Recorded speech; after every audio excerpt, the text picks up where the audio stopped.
So today we get the privilege of hearing Lance. I got to know Lance when he worked at Center Street with Center Street Church, just working through some stuff there. Lance has a great pedigree. The most famous pedigree would be the Saddleback Church connection. But Lance has committed the last bunch of years to just serving churches and pastors. And so we are privileged to have Lance share from his heart. So Lance, it's all you, and then we'll ask some questions at the end on what you share. So looking forward to it. Absolutely. Well, it is an honor to get to spend some time with you guys. I have been looking forward to this time together. Matt and I have been trying for a while to sort of get this on the calendar. And I am actually just fresh off of a 90-day sabbatical. And so for you, there's some good news and bad news in that. The good news is I've had lots of time to think and read and pray and reflect. And the bad news is I haven't spoken for 90 days. So this could be really long. No, I'll try to stay within the constraints Matt gave me. But as you guys know, these are such interesting and challenging times in which to lead in the church. And I think we all feel that Western culture is kind of reinventing itself at sort of an unprecedented speed, and local church ministry is probably more complex and challenging than certainly any time in my lifetime. And I have such appreciation for those of you who are right now, right down in the trenches, fighting the battle. And I'm sure that some of you feel it and know pastors who are a bit weary in this, constantly, tired of constantly pivoting, and some who are discouraged. And at least in the States, the stats are that there's a lot of pastors who would love to quit.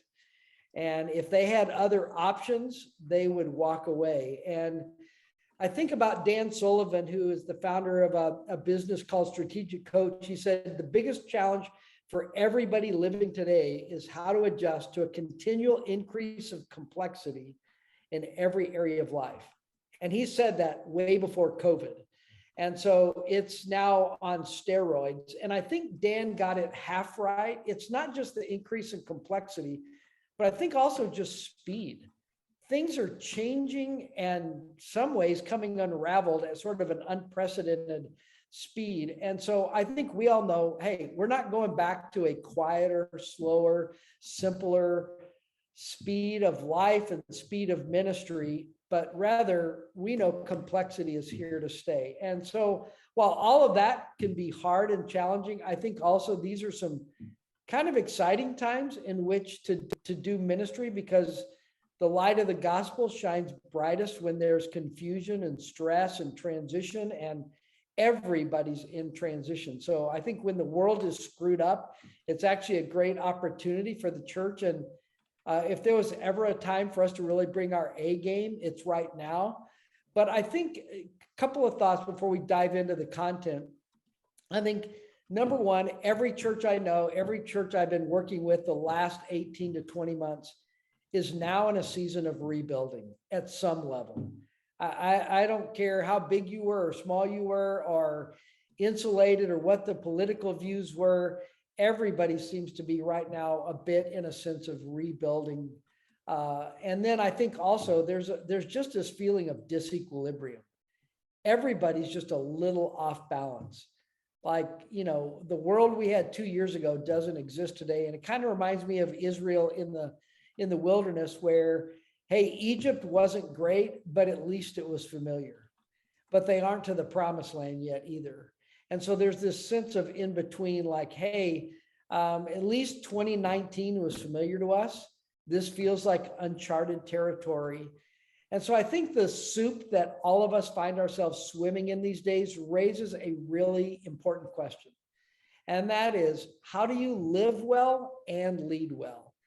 And I think the order of that question is really important, because part of my story is I got so focused on leading in the church that I really wasn't leading myself well, and I wasn't living well. And after 7 years when I was at Saddleback Church, as a workaholic, It was both intoxicating and toxic all at the same time. Like it was a rocket ride of ministry influence, but I also wasn't doing well. It was causing stress at home. And after 7 years, finally made the decision to leave my role as executive pastor and teaching pastor. And I didn't have another church to go to, but I knew I had to have a different way of life. And not just a different way of ministry, but a different way of living. And so this year for me marks 45 years in ministry. And that feels kind of surreal to even say that. In fact, I was thinking about this. I took my first paid youth pastor job when I was 17, right after I graduated high school. So I was literally days older than some of the students in my ministry. And if I could go back to that church, I would say two things to them. Number one, thanks for giving a young punk kid a chance to do ministry when he was green and didn't know what he was doing. But the second thing I would say to them is, what the heck were you thinking? Hiring me as a 17-year-old kid. But I've now been in ministry 45 years. And what I thought I wanted to share with you guys today is if I could go back and let you overhear a conversation that I would like to have with my 25-year-old self. If I could go back and say 2 or 3 things to Lance at 25, there are some things I would say with great conviction. And I think the theme you're going to hear through all 3 of these kind of thoughts is self-leadership. And I often share a quote I heard from Henry Cloud, where he said, "You are ridiculously in charge of your life." And I think for me, when I left Saddleback, part of what I had to stare in the face is that I am responsible for my life. No one else is responsible for the health of my soul but me. And I think as a pastor leading in this generation, especially post-COVID, we have to really show strong self-leadership. So let me give you 3 things I would say to the 25-year-old me. Here's number 1. Go to school on your soul. Become a student of your inner life. So when I think back about when I was as a 12-year-old and I came to Christ in my little church, and I look at my church's attempt to disciple me, I would mostly label my church's attempt to disciple me as behavior modification. Stop doing all the wrong things, start doing all the right things. All the focus was on behaviors and externals. And so if you think about the Christian life like an iceberg, my church focused on everything above the waterline.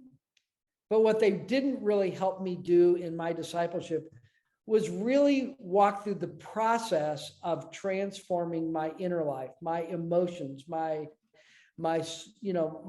day-to-day walk at the level of my soul. And I think a lot of our typical models of discipleship don't really get down to really helping people navigate the broken places in their inner life. And I think when all you do is focus on the externals, there begins to be duplicity, and it's the perfect recipe for a Pharisee. But here's the problem, and it certainly played itself out in my life and marriage and parenting. When you're unhealthy beneath the waterline, it never stays there. When you're unhealthy internally, and you haven't done the hard internal work of dealing with some of your soul issues, it always leaks out externally. And so one of the quotes I love to use in my ministry, Replenish, comes from a guy named Parker Palmer, who said, "A leader has a special responsibility to pay attention to what's happening inside himself or herself, lest the act of leadership do more harm than good." And I think when you sit with that, that really is profound. Parker Palmer is saying, hey, if you don't pay attention to what's going on inside of you, you actually run the risk of prostituting the sacred gift of leadership influence, and in the end, possibly do more harm than good. And we've seen that played out over and over and over in these last few years with high-profile, gifted, charismatic leaders who lost their way and end up shipwrecking their lives and their ministry. And so I think it calls us back to Proverbs 4, where Solomon said, above all else, guard your heart, because everything you do flows out of your inner life. And so I want to challenge you that I believe the greatest gift you give your church, the greatest gift you give your staff team, your volunteers, it's not your speaking or communication ability. It's not your leadership gift or your strategic gifts. The greatest gift you give those you lead is your own healthy soul. And so I think until you and I begin to be aware of what's going on inside of us, we can't really begin to change any of that. And so in recent years, as I've been growing in my own awareness of some of the broken places inside of me, I've come to understand that self-awareness is your best defense against self-deceit. Self-awareness is your best defense against self-deceit. And I think for a lot of church leaders, the thing that becomes a lid on their leadership that keeps their staff environment dysfunctional is a lack of self-awareness. And, you know, I've been a pastor a long time, so I've lived with this, you know, biblical and cognitive knowledge that I had a soul. I just never dawned on me like it should be something that I pay attention to experientially on a day-to-day basis. And I think that misdirected thinking has had really negative consequences and touched every relationship in my life. And I think about 4 years ago, I had a worship pastor that was on my staff about 20 years ago, and we've kept in touch occasionally, but he was coming through town, wanted to grab lunch. So I said, sure. And so we met for lunch. And just like you'd expect, we were reminiscing, telling old war stories about doing ministry together, a lot of laughter. And about an hour into lunch, he just pauses. And I can tell he's trying to decide, like, does he really want to say something? And he goes, you know, there's always something I wanted to tell you and talk to you about. And I remember sitting there, and what went through my mind was, crap. Like, this is not going to be good. What he's about to say is not going to be a compliment. And so he just follows it up with the words, you know, you weren't very easy to work for. And he just began to talk about kind of my drivenness, impatience with results and people, defensiveness when people would give me feedback, applauding workaholism, control issues, putting projects over people. And he was really talking about my drivenness and just compulsive busyness, workaholism that I often wore as kind of a badge of honor. And I'd been working on my soul long enough to kind of I remember talking to myself during our conversation at lunch that day and saying to myself, okay, Lance, just listen, because there's something here you need to hear. And what he was poking around on was not just a leadership style issue. It was an emotional soul health issue. And so here's something I've come to believe with great conviction. Emotional adolescents can never be great and godly leaders. So on this one, I would just say lean in, seek feedback, face head on your issues of identity and where you find your significance, explore your family of origin, develop a few authentic friendships where people can tell you what you need to hear, not just what you want to hear. A question I often ask ministry leaders is, who in your life can rebuke you? Who in your life can really show up with correction? And so I think all of this goes back to the issue of really doing the hard soul work of what's going on inside of us. And so I'll give you just a practical challenge, would be to identify and articulate the internal scripts that have been directing your life. And I think we all carry them. It's the narrative, it's the story that you constantly tell yourself. And I think I picked up my script from my dad, who's one of the best Christians I know, but his generation, one of their highest values was responsibility, right? And all of us are influenced by our family of origin. I love what my friend Pete Scazzaro says. He says, Jesus may live in your heart, but grandpa lives in your bones. And it's true. All of us are influenced by that. So here's the script I've told myself my entire life. Work hard, be responsible, achieve. And that's how you become successful. And that's how you get loved.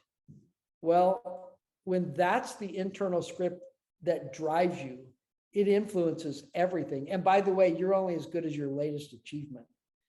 And so you focus on all the externals. And so for me, If I could go back to my 25-year-old self, I would go, Lance, you are not just a human doing, you are a human being. And you better learn to pay attention to the stuff in your inner life and your emotional health if you want to be a good dad, a good husband, a good friend, and a good pastor. So go to school on your soul. There's a second thing I would say to, if I could sit across the table from the 25-year-old Lance, I would say, you got to grab your calendar by the throat. I think if you followed me around these days, you would go, I think Lance is a little OCD with his schedule and his calendar. And you'd probably be pretty right, because your calendar is where your time and your values converge. And so there's a little equation I came up with a few years ago that's really been helpful for me. And it goes like this: clarity plus courage plus calendar equals effectiveness. So it all starts with, I got to get clear about what really matters. I have to be clear about what are my values. Because as you know, in ministry, everybody has a plan for your life and a plan for how you would spend your time. And I have found the thing that keeps me from not having clarity is when I don't have space in my life to recalibrate and really listen and reflect on what's most important. So clarity comes first, but then you can have clarity all day long, but at the end of the day, you got to have the courage to actually execute and order your life around the things that you say are most important to you. And what I found is that when I started owning my life at this level, not everybody was happy with it, because I had what I would consider a faulty theology of availability. That whenever somebody in the church asked me to do something, I should say yes. And that's a lousy way to live. And by the way, it's not biblical. Jesus wasn't constantly available all the time. There were needs that he didn't meet. There were people he didn't heal. And so I think it's not just clarity, but courage to actually order my life. And at the end of the day, I'm not ordering my life around my values if it doesn't end up on my calendar.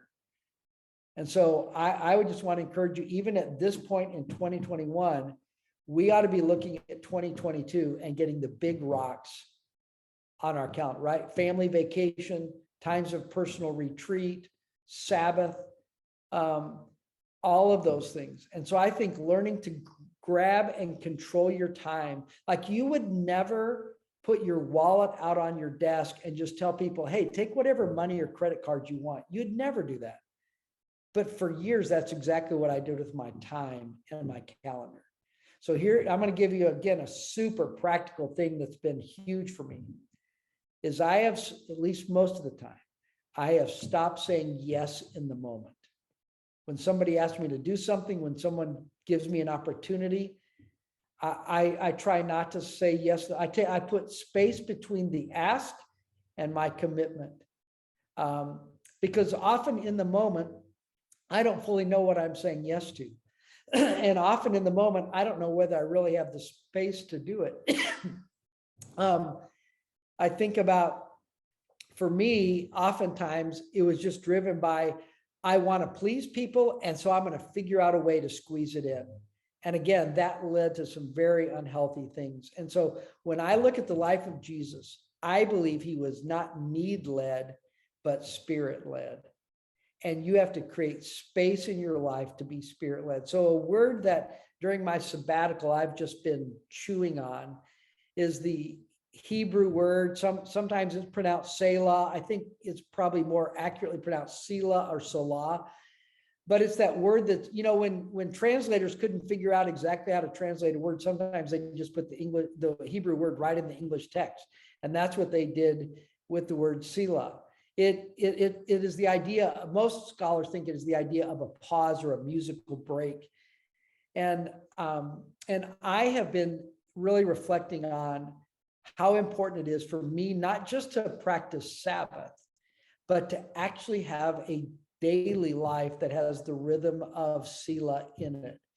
And because I've been working on practicing Sabbath for 15 years, but here's a challenge, I think. When you go hard and you run fast and you're going 100 miles an hour, and then you slam on the brakes and try to enter the rest of Sabbath, I think that just causes whiplash to your soul. And so one of the things I've been working on in terms of really grabbing my calendar by the throat is actually putting in breaks and a rhythm of pause into my daily routine. So practicing silence first thing in the morning, putting breaks between when I was at Saddleback, I used to do meeting to meeting to meeting to meeting. And now I've got to where I'm putting 15 minutes in between my meetings to just cause a moment of pause. I think one of the biggest downsides of technology in our generation is we no longer know how to just be alone with ourselves. So I'll give you an interesting study. This comes out of the University of Virginia. So they took people individually and they put them into a sterile room. There was no music, no windows. They couldn't bring their phones, no reading material. And all that was in the room was a chair and a table and a buzzer. And so the first thing they had people do is they had them push the buzzer. Well, the buzzer shocked them. And the participants said it was not just a little buzzer. It was it hurt, it was painful, and it was uncomfortable. Well, so then they walk out of the room. They don't tell them why they're doing this. They just leave them in the room with this buzzer for about 30 minutes. So in that 30 minutes, 1/4 of all the women in the study chose to push the buzzer and shock themselves and be in pain rather than them sit there quietly with their own thoughts. Now, it probably won't surprise you that 2/3 of the men chose to push the buzzer. And when I read that study, I thought, oh, I would 100% push the buzzer.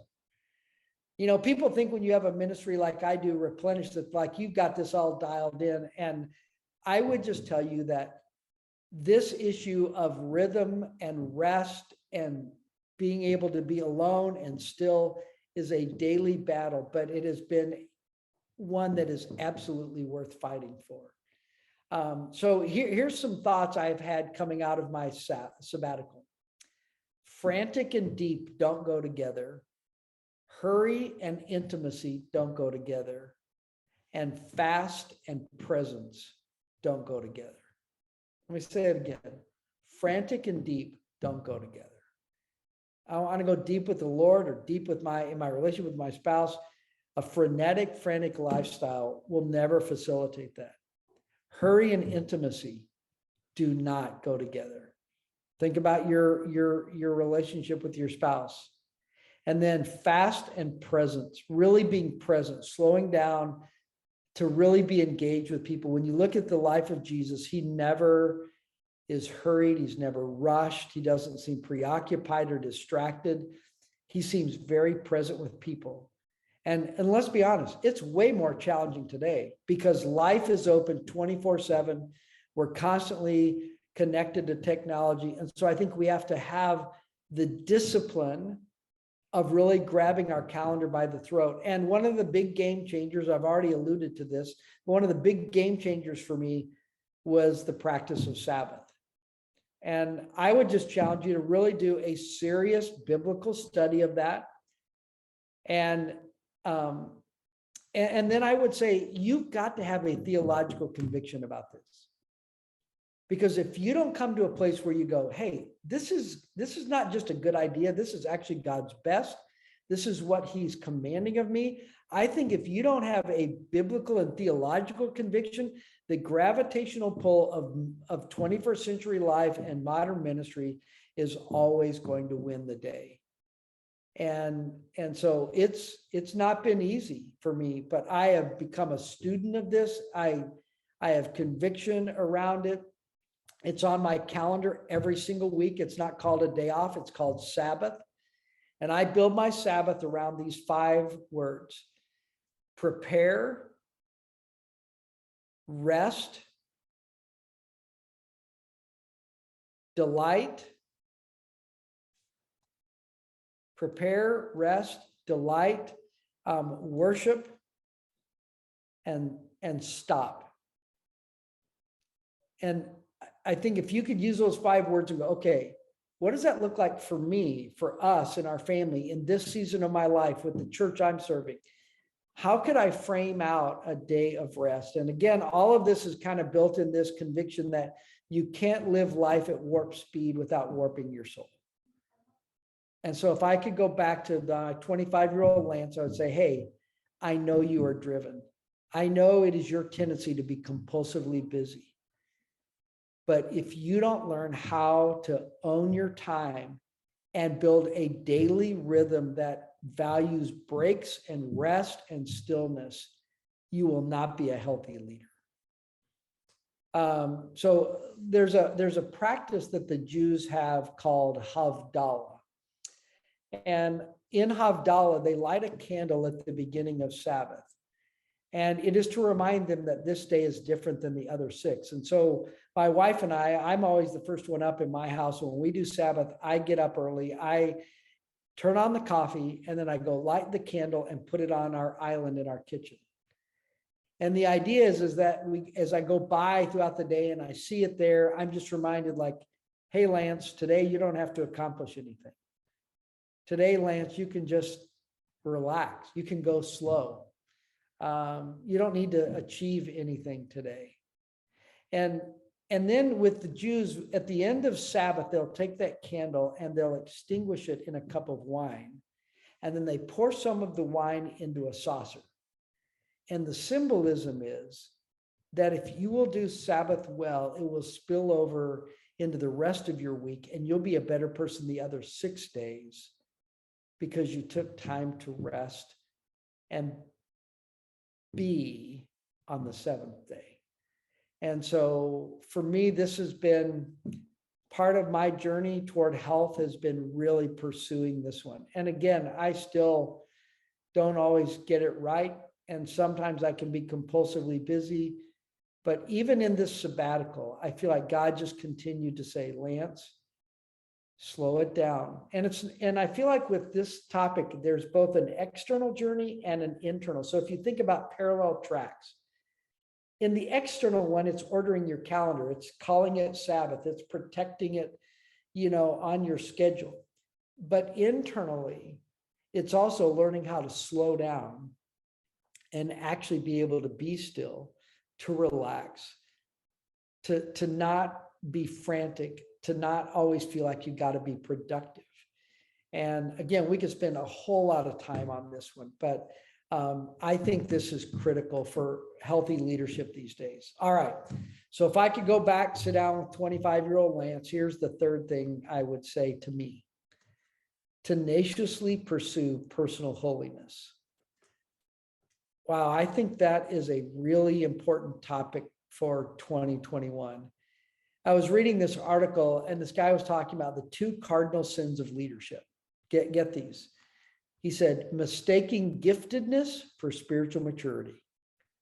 And man, have we made that mistake. And sometimes I worry about young leaders I work with, like, your level of success has outpaced your character and maturity.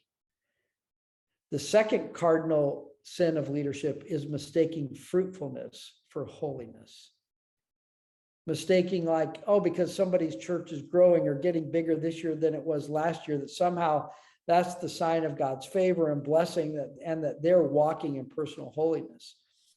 Jim Downing, who is one of the patriarchs of the Navigators, was asked the question, why is it you think so many men and women don't finish well? And he said, they learn the possibility of being fruitful without being pure. And eventually they become like trees rotting from the inside that are eventually toppled by a storm. Such a great word picture. And so I want to call all of us to go, just be reminded, 1 Timothy 4, Paul said, train yourself not to be strategic, not to be a great communicator, but train yourself to be godly. And we all need to patrol the perimeters of our lives and ministries for those areas where we've made the small compromises. So we all know the story of the Titanic, but there's sort of a subplot to the crash of the Titanic, because it wasn't just a collision with an iceberg, but also there were 3 million faulty rivets that held the steel to the ship's hull. In order to save some money, the company that built the Titanic used substandard iron. And so when that ship hit the iceberg, 3 million rivets catastrophically failed. And so what I want to say to you and me is life is all about the rivets. It's about the small details and decisions that hold our lives together. And so I think, that means like cheating around the edges, small indiscretions, little unethical things that we get called into. And here's a concern I have. All of us know that, holiness in the past really felt like legalism. It was harsh. It was rules-based. It was life-sucking, not life-giving. And I think we have so overreacted to legalism that, especially when I talk with younger pastors and leaders, it is all about embracing freedom and their liberty in Christ. And I fear that in many places in ministry, our desire to be relevant means that we've become just like the culture. So I think like Ephesians 5, Paul said, let there not even be among you a hint of sexual immorality or any kind of impurity. And so Ephesians 4, when Paul's talking about anger, he says, don't give way to anger and don't give the devil a foothold. So think of it like this. A foothold is a really small piece of ground. It's a small slice of territory that allows more territory to be taken. So I don't know if any of you have ever seen the documentary called Free Solo. Have any of you ever seen this? If not, you need to. So it's about Alex Honnold, who free climbs without any safety rope El Capitan in Yosemite, and it's this 3,000 foot high slab of granite that is almost completely vertical. And so as they are filming Alex, sometimes you will see him plastered against the granite wall, and he's using his fingers or his toes to try to find as small as an 1/8 of an inch piece of granite that allows him to grab hold of, that he can get to the next place up. It's really a fascinating.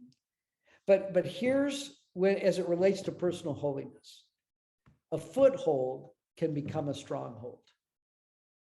A foothold can become a stronghold. So that small little place in my life, indiscretion, small compromise, secret sin, has the potential to become the stronghold. So here's the question I want to ask as we kind of begin to wrap this up. I think as ministry leaders in 2021, we have to ask ourselves, do I really believe, and I mean like, do I really actually authentically believe that what God pours out his Spirit on is humility, dependence, surrender, prayer? Or do I really think at the end of the day, it's on vision, strategy, leadership, exceptional gifting, creative sermon series?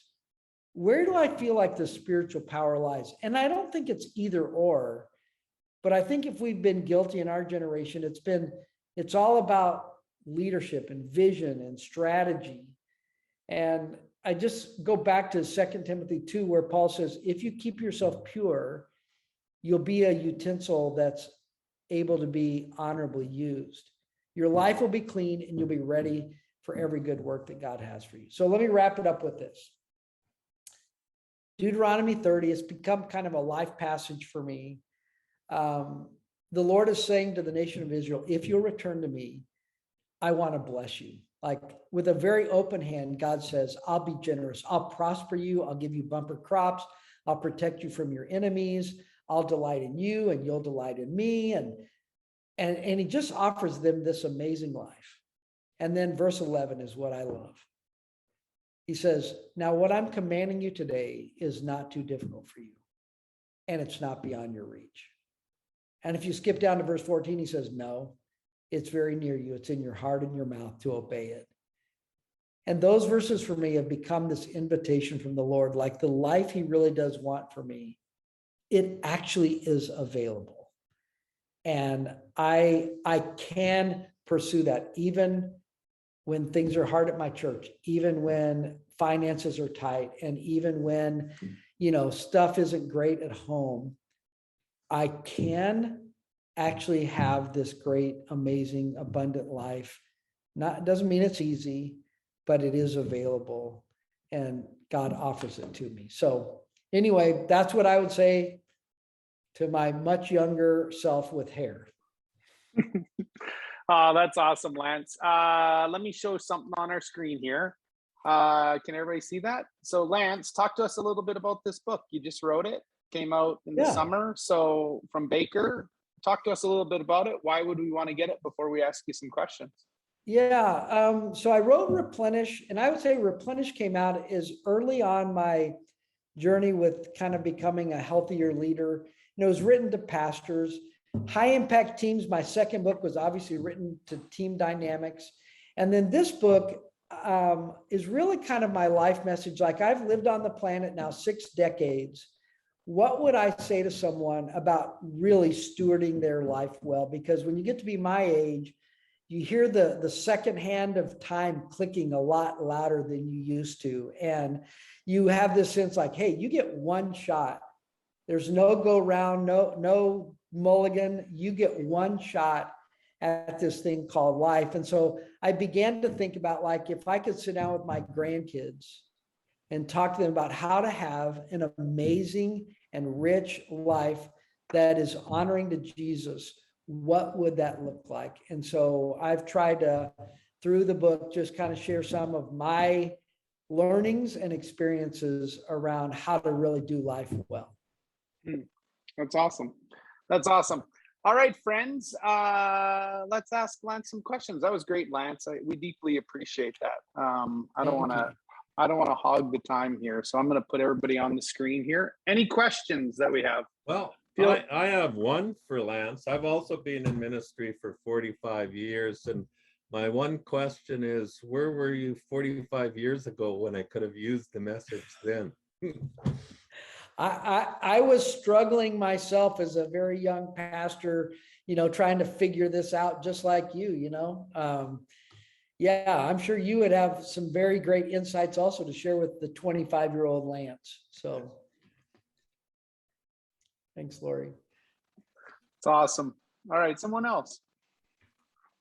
Yeah, I'll ask. Thanks, Lance. You referenced, which I kind of resonated with, where Sabbath and things like that seem to be quite legalistic. Yeah. Bible school, I wasn't allowed to wear jeans, and we had to go to church, had to wear a tie, all that kind of stuff, right? And so I'm just wondering, acknowledging how they'd swung so far at that time, are we swinging back too far? Do you see anything today that is good? I'm totally in with what you're sharing today, but do you think are we compensating any way that in 25 years we'll look back and go, what were we thinking?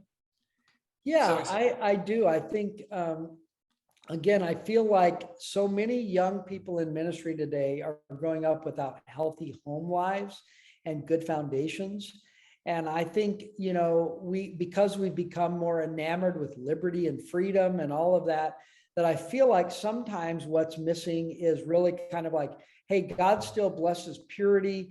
And again, we don't want to be legalistic. It's not about what you wear or any of that, but there is this kind of pursuit of a pure and godly life that really does matter. And I fear that, and I'm seeing this, like even the church I'm working with now, they have a huge staff, and they're just seeing young staff member after young staff member falling into sin, kind of compromising their calling and their integrity, and at least for now having to take a break from ministry. So I am concerned that here's the way I would say it now.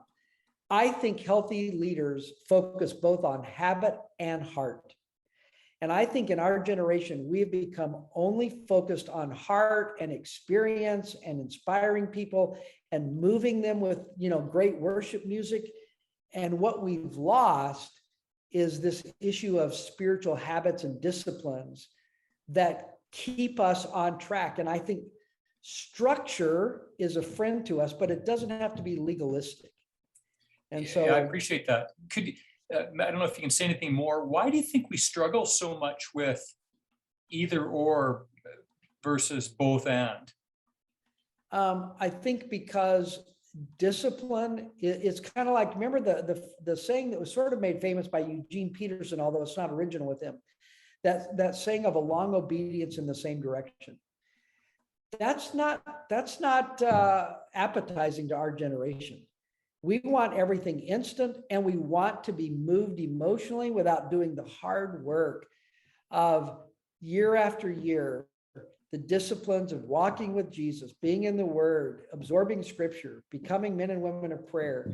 And so I think there's some of this that's about laziness. And again, I think we just haven't really been aggressive with that. So I'll tell you something else. I think COVID exposed the spiritual immaturity and the lack of biblical thinking in tons of people.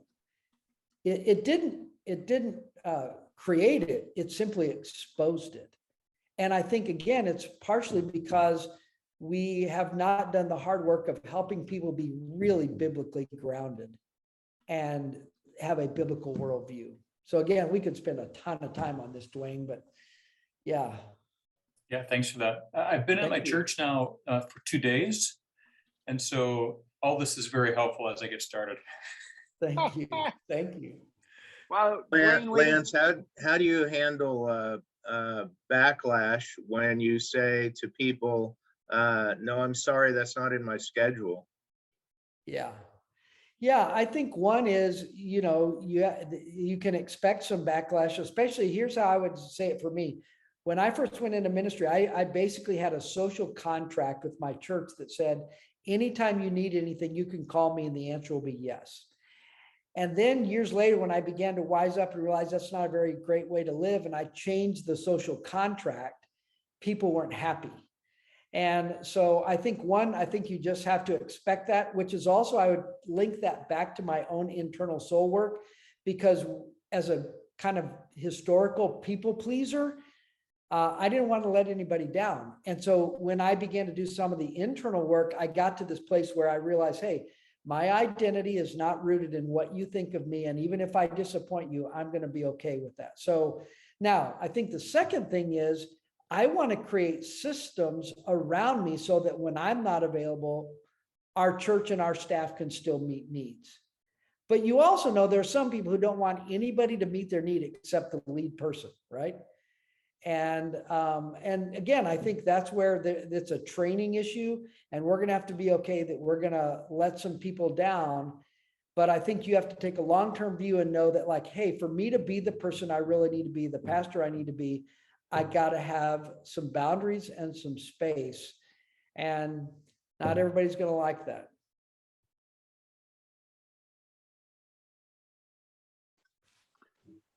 all right, Tom, fire away. Thank you, Lance, for sharing. You started talking about, do I really believe that God works through, and then you also talked about, where does spiritual power come from? You mentioned, I think, humility, prayer, or is it vision, leadership, strategy? You mentioned a bunch of them. Yeah. Do you remember that? I would say, do we really believe that what God pours out His Spirit on are things like humility, dependence, surrender, prayer? Because I think when you read Scripture, that is what you notice. That is where God's power shows up. But I think in our church growth obsessed culture, we have now almost made it like, well, the thing that God really shows up in is when you have clear vision and an amazing strategy, and you're a 5-star leader, or you just have great gifting. And again, I don't want to minimize those, because I do want to be a better leader. I do want my church to grow. I want to have effective strategies. But the way I'll sometimes say it, Tom, is faithfulness is king, fruitfulness is queen. Both matter, but Jesus celebrated faithfulness above everything else. And I just think in our generation, we have been mistaken to sort of always link bigger and more to God's blessing. And sometimes I think God calls a pastor to serve in difficult soil. And you may never see all the numbers up and to the right, but can you be faithful? And I think a question every pastor has to answer is, can I serve in obscurity?